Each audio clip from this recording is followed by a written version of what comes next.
আমরা প্রিয় দেশকে আর বিভক্ত করতে চাই না। আমরা একটা ঐক্যবদ্ধ জাতি করতে চাই।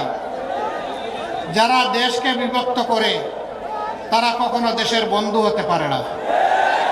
তারা অন্যদেরকে সুবিধা করে দেওয়ার জন্য আর দেশবাসীর মাথায় কাঁঠাল ভেঙে খাওয়ার জন্যই তারা জাতিকে বিভক্ত করে রাখতে চায়। এ সুযোগ বাংলাদেশের জনগণ আর দেবে না।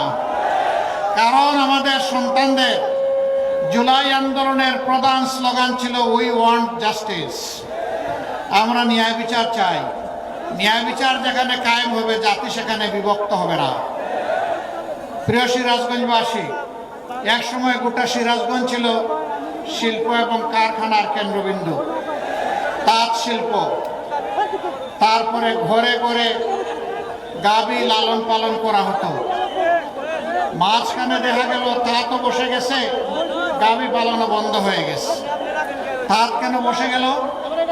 তাঁতের বাজার তৈরি করা, তাঁতিদেরকে সহজলভ্যভাবে তাঁত শিল্পের উপাদান সরবরাহ করা এবং তাঁত মান উন্নয়নে সরকারের পক্ষ থেকে পৃষ্ঠপোষকতা দেওয়া, আসলে তার কিছুই হয়নি।